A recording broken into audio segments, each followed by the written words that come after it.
Okay, next है हमारा cloud chamber.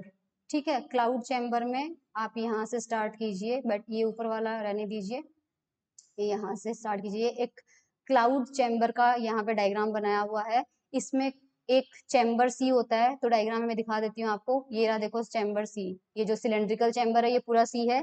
इसमें वेपर भरी हुई होती है। वेपर का मतलब जैसे मान लीजिए ड्राई एयर है, साथ में एयर है और उसके अंदर वाटर का वेपर है, तो ह्यूमिड जो ऐसे होती है ना, नम वायु जो होती है, उसे आप कह सकते हैं, है ना, एयर प्लस वाटर की वेपर।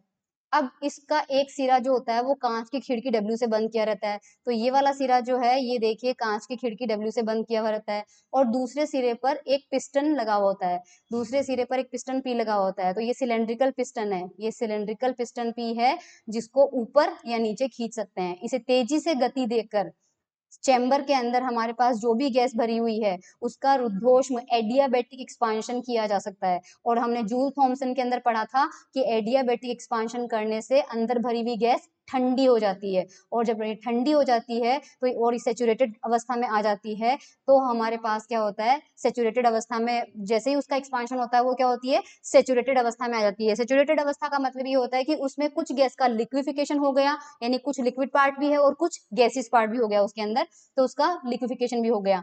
अब देखो, एक छोटी आवेशित बूंद पर सैचुरेटेड वाष्प दाब जो होता है उसका मान समतल पृष्ठ पर वाष्प दाब की तुलना में कम होता है। ये कहना चाह रहा है कि एक आपने ड्रॉप लिया है, एक छोटी सी ड्रॉप ली है, लेकिन ये चार्ज है, इसके पास में चार्ज है, और ये आपका समतल सरफेस है जो न्यूट्रल है। कहना चाह रहे हैं कि यहाँ पर अगर प्रेशर की वैल्यू मेजर करोगे और इस बूंद पर, इसके सरफेस पे प्रेशर की वैल्यू मेजर करते हैं, तो यहाँ पर सरफेस पर प्रेशर की वैल्यू कम होती है और यहाँ पर प्रेशर की वैल्यू ज्यादा होती है।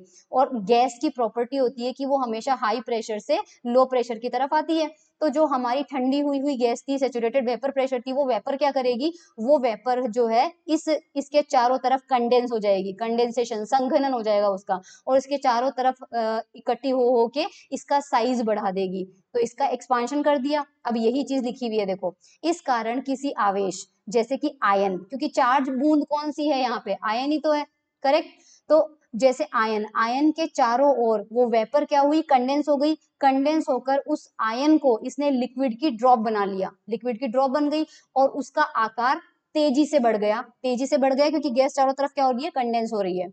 अब इसके तेजी से बढ़ता बढ़ता ऐसा तो है नहीं कि अनलिमिटेड बढ़ता जाएगा, उसकी कुछ लिमिटेशन होती है, और उसको लिमिटेशन को हम व्यक्त करते हैं उसके एक्सपांशन रेशो से। यहाँ एक एग्जांपल दिया हुआ है कि अगर एयर और अल्कोहल का मिक्सचर लेंगे तो 20 डिग्री सेंटीग्रेड पर जो एक्सपांशन रेशो आता है वो कितना आता है, 1.31 आता है।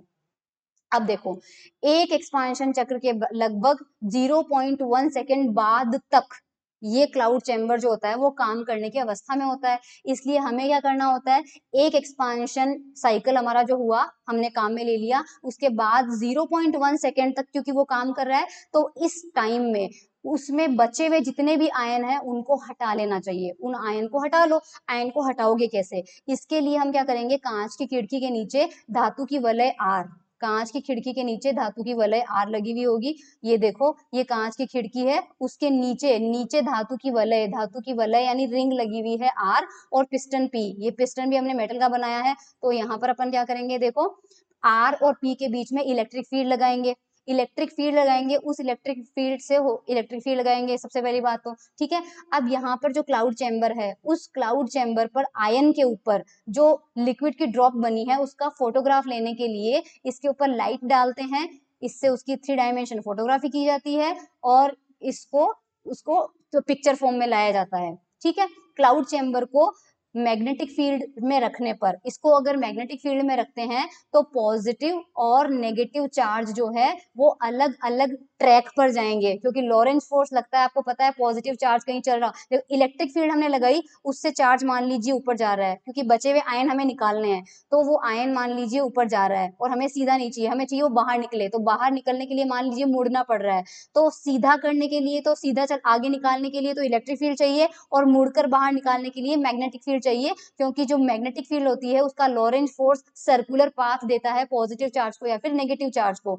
तो इलेक्ट्रिक फील्ड का भी काम समझ में आ गया आपको, और मैग्नेटिक फील्ड जो है वो पॉजिटिव और नेगेटिव चार्ज पार्टिकल के ट्रैक जो होंगे वो अलग अलग होंगे। इन कणों के पथों को, इस पथों से उनकी वक्रता यानी उनकी रेडियस ऑफ कर्वेचर ज्ञात की जा सकती है, इनका चार्ज ज्ञात किया जा सकता है, इनका मोमेंटम ज्ञात किया जा सकता है पार्टिकल्स का जो हमने निकाले हैं। ठीक है, ये एग्जाम्पल है कि भिन्न भिन्न प्रकार के जो पार्टिकल होते हैं उनका ट्रैक अलग अलग तरह का होता है। कुछ पार्टिकल जैसे अल्फा पार्टिकल होता है, उनका बहुत ही बोल्ड होता है, बहुत ही डार्क चौड़ा ट्रैक होता है और बिल्कुल सीधा होता है, और कभी कभी आगे जाके वो बिल्कुल मुड़ जाता है, और ये जो मुड़ाव है ये दूसरे अणुओं से टक्कर की वजह से हो सकता है। तो यहाँ लिखा हुआ भी है कि देखो अलग अलग प्रकार के ट्रैक उत्पन्न होते हैं, जैसे कि भारी और मंद वेग वाले अल्फा कण चौड़े और ज्यादा घनत्व वाले सीधे ट्रैक बनाते हैं, जो आखिर में कभी कभी गैस परमाणुओं टक्कर के कारण मुड़ जाते हैं। ठीक है, और इसी तरह अगर बीटा पार्टिकल या फिर इलेक्ट्रॉन की बात करें तो वो पतली लाइन की तरह बनाते हैं।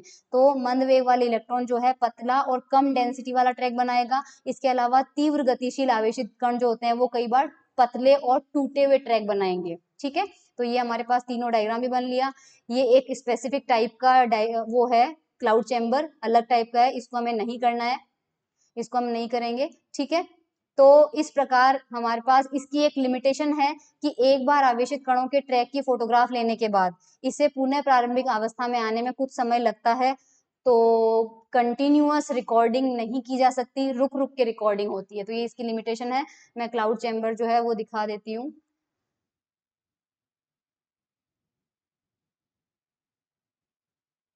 ये रहा क्लाउड चैम्बर आपका।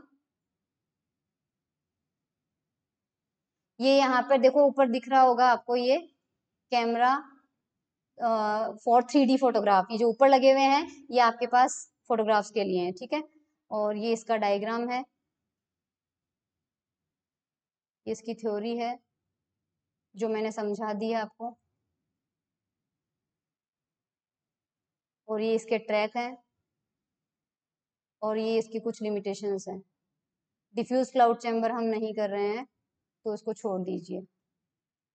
ठीक है, सो ये हमारा पार्ट हो गया डिटेक्टर वाला कंप्लीट।